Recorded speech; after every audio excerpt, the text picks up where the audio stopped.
This is Tennessee in 10. Headlines and weather from around the state in less than 10 minutes.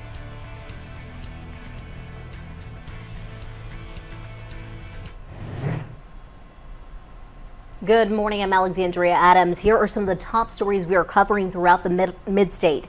Yellow Trucking, want to start off with that. Nashville-based trucking company Yellow officially files for bankruptcy. The company paused their operations just last week, putting 30,000 people out of work. And that's despite receiving $700 million in pandemic-era loans.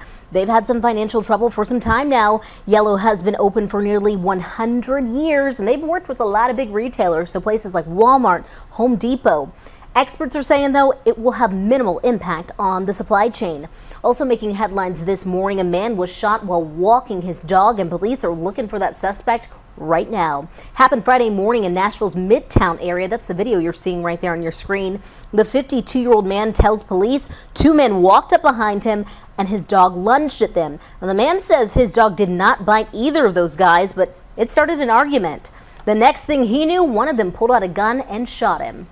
Me and my friend are both like, that could have been us. Milo's a puppy. He's almost four months old, so I mean, we can't always control every little motion, and you know, he does get excited at times when people are approaching him.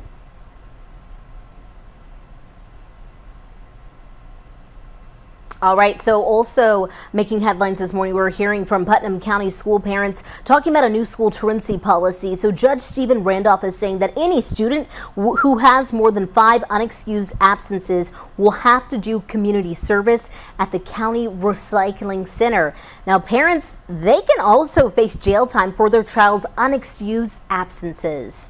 Not only does it teach the importance of attending school, it also helps the community they live in. Maybe just education instead of a fear tactic.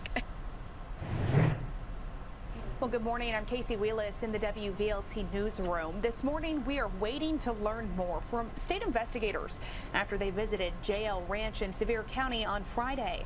Investigation stems from claims by former employees and tourists. They say the horses there are overworked, not properly fed, and are not getting the medical treatment they need. The ranch uses the horses to take tourists on trails and tours. WVLT News broke this story last week. Now, protesters were outside the ranch on Friday morning. Even some employees we talked to say that they were asked to sign a non-disclosure agreement or leave. We kept asking the boss and all that, like, are they worried about all the allegations and stuff, and if it's true? And they kept saying, no, we're not too worried about it, nothing's going to happen. And then they turn right around and tell us to either sign a non-disclosure agreement or we're fired. So me and the rest of the zipline crew that was working today decided to walk out. The Department of Agriculture says it cannot comment on the case because it's an open investigation. And the Monroe County Sheriff's Office says they've now identified suspects accused of stealing backpacks and school supplies from a church. This happened Friday at Druid Hill Baptist Church in Tellico Plains. Officials say they shattered the windows and then they got away with 25 children's backpacks, all filled with school supplies. Police say they were able to get most of the items back, but they say the suspects traded some of the items, some of the school supplies, for meth. The case is now headed to a grand jury. We'll continue to update you as soon as we learn more. Check this out. Not one, but 2 youth baseball teams from Sweetwater, Tennessee are celebrating after winning the Dixie Youth Baseball World Series. Both the 12U and 10U teams won their divisions in the tournament in Louisiana. Some of those players described the winning feeling. Something that I will never forget. I just got goosebumps all over my body. Mind-blowing. You really don't know what's going on until you look back and say, we just won the World Series. It was really great. It was one of the best experiences of my life, and I loved every second of it. My head was, I didn't even think, that's why. I was just like...